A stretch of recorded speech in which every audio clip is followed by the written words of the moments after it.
നമ്മളിന്ന് ചെയ്യുന്നത് ഒരു ബീഫ് വിഭവമാണ്. ഇതിന് വേണമെങ്കിൽ ബീഫ് റോസ്റ്റ് എന്നോ ബീഫ് കറി എന്നോ വിളിക്കാം. അല്പം ഒന്ന് വ്യത്യാസപ്പെടുത്തിയ ഇത് വേണമെങ്കിൽ ബീഫ് ഫ്രൈ ആക്കാം. അതൊക്കെ നമുക്ക് വഴി പറയാം. കുറച്ച് ബീഫ്, ഒരു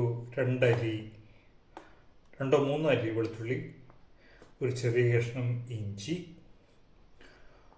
ഒരു 2 പച്ചമുളക് നീളത്തിലരിഞ്ഞത്, ഒരു മീഡിയം സൈസ് സവോള,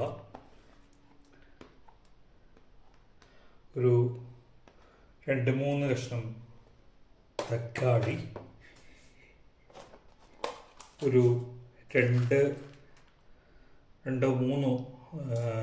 ഗ്രാമ്പു,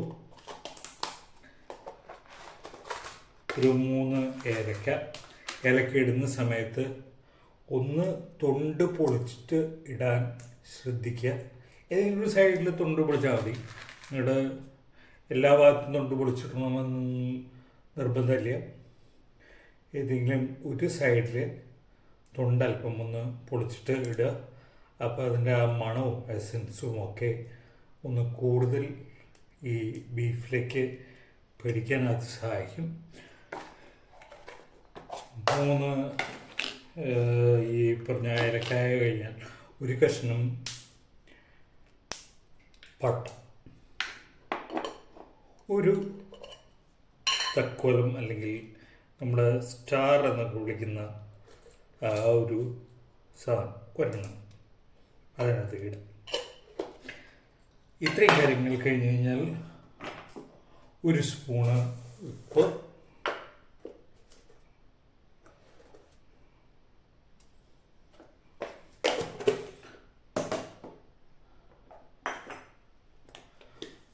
അര സ്പൂണ് മഞ്ഞൾപ്പൊടി,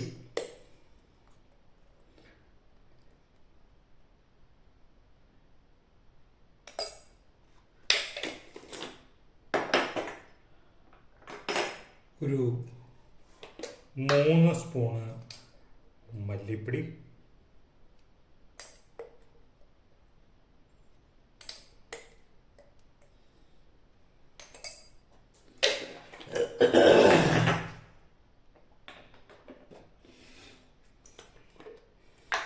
ഒരു 3 സ്പൂണ് തന്നെ ബീഫ് മസാല, 2-3 സ്പൂൺ ഇടാം. നിങ്ങളുടെ ആ ഒരു ടേസ്റ്റ് അനുസരിച്ച് അല്ലെങ്കിൽ ഇഷ്ടമനുസരിച്ചൊക്കെ ഇടാം. അത് കഴിഞ്ഞാൽ ഒരു സ്പൂണ് കുരുമുളക് പൊടി നമ്മൾ കുറച്ച് കഴിഞ്ഞിട്ട് ഒന്നുകൂടി ഇടും. അപ്പോൾ അതുകൊണ്ട് കുരുമുളകിൻ്റെ ആ ഒരു എരിവ് നമുക്കുണ്ടാവും. അതനുസരിച്ചിട്ട് ഇടുക. അത് കഴിഞ്ഞാൽ ഒരു 2 സ്പൂണ് കാശ്മീരി മുളക് പൊടി. ഞാനിവിടെ 2 സ്പൂൺ ഇടുന്നുള്ളൂ. വേണമെങ്കിൽ കൂടുതലിടാം. അത് കഴിഞ്ഞ് കഴിഞ്ഞാൽ ഒരു 2 തണ്ട് കറിവേപ്പില,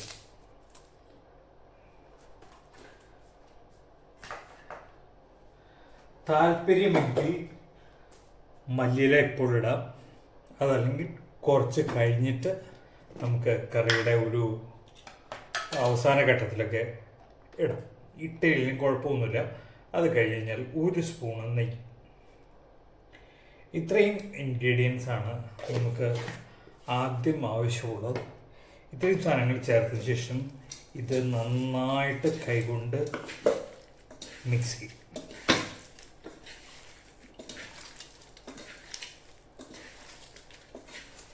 ഈ നെയ്യിന് പകരം നമുക്ക് വെളിച്ചെണ്ണ ഉപയോഗിക്കാം. വെളിച്ചെണ്ണയാണ് കൂടുതൽ നല്ലത്. വെളിച്ചെണ്ണ ഇല്ലെങ്കിലാണ് നമുക്ക് നെയ്യിൻ്റെ കാര്യമുള്ളത്.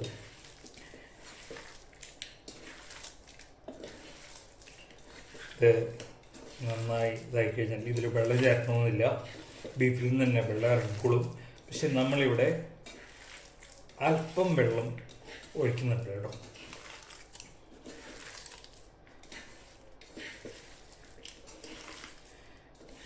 ഈ പറഞ്ഞ സാധനങ്ങളൊക്കെ നന്നായിട്ട് ഇതായി കഴിഞ്ഞാൽ അല്പം ഇതിനകത്തേക്ക് വെള്ളം അല്പം തന്നെ മതി, അധികമൊന്നും വേണ്ട.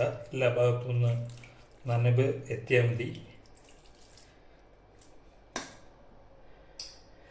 ബീഫിൽ നിന്ന് വെള്ളമിറങ്ങും. ഇനി ഇത് അടച്ചു വെച്ച് പ്രഷർ കുക്ക് ചെയ്യാം. ഒരു ബീഫിൻ്റെ വേവ് അനുസരിച്ചിട്ട് മാറ്റങ്ങൾ വരാം. എങ്കിലും പൊതുവെ ഒരു 5 വിസിൽ, അതൊക്കെ ഒരുവിധം എല്ലാ ബീഫും ആയിട്ടുണ്ടാവും. ചില നാടുകളിൽ ഇടുന്ന ബീഫ് പെട്ടെന്ന് വേവുന്നതാണ്. അങ്ങനെയാണെങ്കിൽ ഒരു നല്ല ഹൈ ഫ്ലെയിമിൽ ഒരു വിസിലും പിന്നെ ഒരു 3 വിസിൽ ചെറിയ ഫ്ലെയിമിലും ചെയ്താൽ മതി. അപ്പോഴും നല്ല രീതിയിൽ വേവും. ഇനി വേവിച്ചിട്ട് വരും. ബാക്കിയുള്ള കാര്യങ്ങൾ ചെയ്യാനായിട്ട് ഒരു ചട്ടി എടുത്ത് വെച്ചിട്ടുണ്ട്. മൺചട്ടിയാണെങ്കിൽ കൂടുതൽ നല്ലതാണ്. അതുപോലും മൺചട്ടി തന്നെ വേണമെന്ന് നിർബന്ധമാണ്. അതിലേക്ക് ഒരു 2-3 സ്പൂൺ എണ്ണ. വെളിച്ചെണ്ണയാണെങ്കിൽ കൂടുതൽ നല്ലത്. ഞാനിവിടെ ഉപയോഗിക്കുന്ന റൈസ് പാൻ ഓയിലാണ് മാത്രം. അതിലേക്ക് ഒരു 4 അല്ലി വെളുത്തുള്ളി, ഒരു കഷ്ണം ഇഞ്ചി, ഇത്രയും സാധനങ്ങൾക്കൊപ്പം ഒരു വേപ്പില കൂടി ഇടും.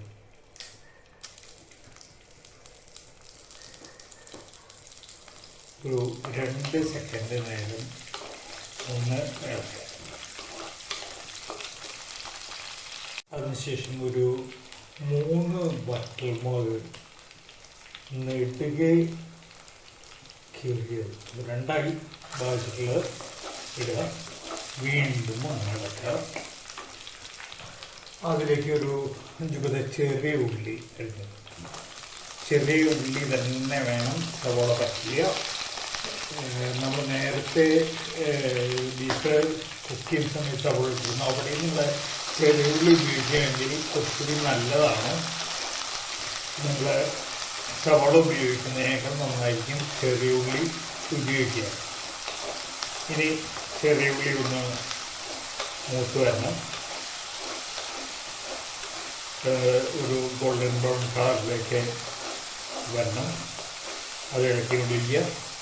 ഒരു ഗോൾഡൻ ബ്രൗൺ കളറിലേക്ക് വന്നതിന് ശേഷം വരണം. നിറം മാറി വന്നു തുടങ്ങിക്കഴിഞ്ഞാൽ ഇളക്കുക. എന്നിട്ട് അതിലേക്ക് ബാക്കിയുള്ള തക്കാളി ഇടുക. നമ്മളൊരു തക്കാളിയാണ് ഇട്ടിരുന്നത്. അതിൽ ഒരു 3-4 കഷ്ണം നമ്മൾ നേരത്തെ ബീഫ് വേവിച്ചപ്പോൾ അതിലിട്ടു. ബാക്കിയുള്ള തക്കാളി ഇതിനകത്തേക്ക് ഇടുക. ഇളക്കുക. ഈ തക്കാളി ഉടയൊന്നും വേണ്ട കേട്ടോ.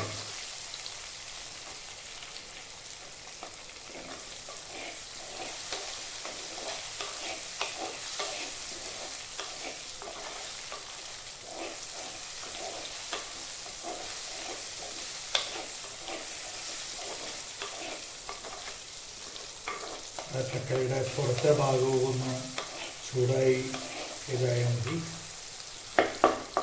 ഒരു 2 മിനിറ്റ് അടച്ചു വെച്ച് കഴിഞ്ഞാൽ അത് പെട്ടെന്നായിട്ട്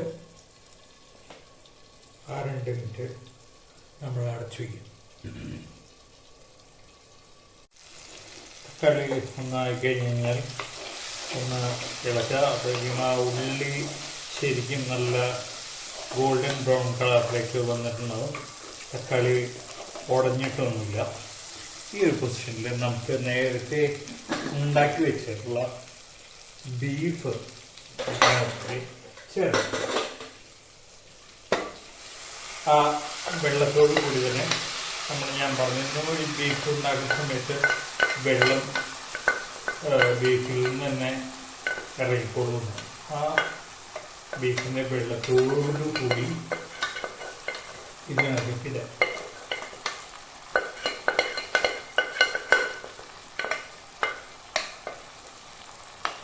വേറെ മസാലയൊന്നും ഇവിടെ ചേർക്കേണ്ടതില്ല. നിലത്ത് നിങ്ങൾക്ക് വേണമെങ്കിൽ ഈ വെള്ളം ഒന്ന് തിളപ്പിച്ച് കഴിഞ്ഞാൽ ഒന്ന് വറ്റി കിട്ടും. അങ്ങനെയായിട്ട് നിങ്ങൾക്ക് ഉപയോഗിക്കാം. അതല്ലെങ്കിൽ ഈ വെള്ളത്തോട് കൂടിയിട്ട് നിങ്ങൾക്ക് ഉപയോഗിക്കാം. പൂർണ്ണമായും വെള്ളം വറ്റിച്ച് ഒന്നുകൂടി ഇളക്കി കഴിഞ്ഞ് കഴിഞ്ഞാൽ കുറച്ച് നേരത്തിനുള്ളിൽ നിങ്ങൾക്കിത് ഫ്രൈ ആയിട്ട് കിട്ടും. ഈ ഒരു പൊസിഷനിൽ നിങ്ങൾക്ക് വേണമെങ്കിൽ തേങ്ങ കൊത്ത് നെയ്യിൽ വറുത്തിട്ട് വേണമെങ്കിൽ ഇതിൽ ചേർക്കാം. കാഷ്യൂ നട്ട്സ് ഇതിൽ ചേർക്കാം. അങ്ങനെയുള്ള കാര്യങ്ങളൊക്കെ നമുക്ക് ഇതിനകത്ത് ഈ ഒരു പൊസിഷനിൽ ചെയ്യാൻ പറ്റുള്ളൂ. ഇതിലേക്ക് ഇനിയുള്ള പോർഷൻസ് ഒരിക്കലും സ്കിപ്പ് ചെയ്യാതെ നിങ്ങൾ ചെയ്യും. ആ പൊസിഷൻ ഏതൊക്കെയാണെന്നുള്ളത് കാണിച്ചാൽ ഇനിയുള്ള കാര്യങ്ങളൊന്ന് വറുത്തിടുക എന്നുള്ളതാണ്. അതിനായിട്ട് വറുത്തിടാനുള്ള ചട്ടി ഞാൻ വെച്ചിട്ടുണ്ട്. അതിലേക്ക് ഒരു 2 സ്പൂണ് നെയ്യ്,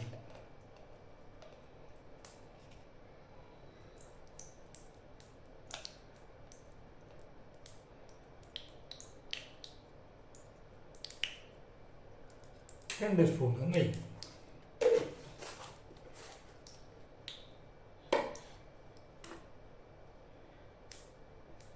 നെയ്യ് ചൂടായി വരുമ്പോൾ അതിലേക്ക് നല്ല ജീരകം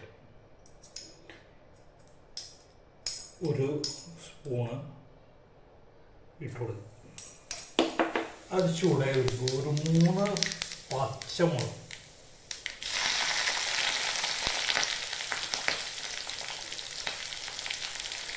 ഇത് കണ്ട് ചേർക്കും. ഉണ്ടെങ്കിൽ ഒരു 3-4 ചെറിയ ഉള്ളി കൂടി ഇതിൽ ചേർക്കാം. ഒന്നെടുക്കുക. ആ മുളകിൻ്റെയൊക്കെ പിൻഭാഗം ഒന്ന് ചൂടാക്കി വരും. കൂടുതൽ ഇതൊന്നും വേണ്ട, തീ ഓഫ് ചെയ്യാം. എന്നിട്ട് ഈ ബീഫിലേക്ക് കൊടുക്കും.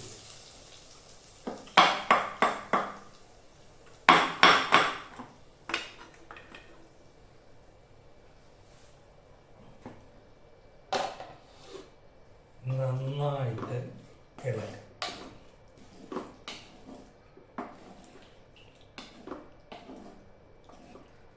ഇത് സ്കിപ്പ് ചെയ്യരുത്. പച്ചമുളക് തന്നെ നിങ്ങൾ വറക്കാൻ ഉപയോഗിക്കണം. ഇതിനൊപ്പം നിങ്ങൾക്ക് വേണമെങ്കിൽ എന്താ പറയുക, ചെറിയ ഉള്ളി കൂടി നിങ്ങൾക്ക് വേണമെങ്കിൽ വറക്കാം. ഇത്രയുമായി കഴിഞ്ഞാൽ ബീഫ് റോസ്റ്റ് റെഡി. 2-3 മിനിറ്റ് കഴിഞ്ഞിട്ട് തുറന്ന് അതിലേക്കൊരു 1/2 സ്പൂണോളം കുരുമുളക് പൊടി ഇട്ടു. കുരുമുളക് പൊടി എരിവ് ഇഷ്ടമുള്ള ആൾക്കാർക്ക് മതി. ഇതും ഒരു ഓപ്ഷനാണ്. നിങ്ങൾക്ക് വേണമെങ്കിൽ എരിവ് ഇഷ്ടമുള്ള ആളുകളൊക്കെ ആണെങ്കിൽ ഇട്ടാൽ മതി. നന്നായി ഇളക്കുക. നിങ്ങൾക്ക് ഇതിവിടെ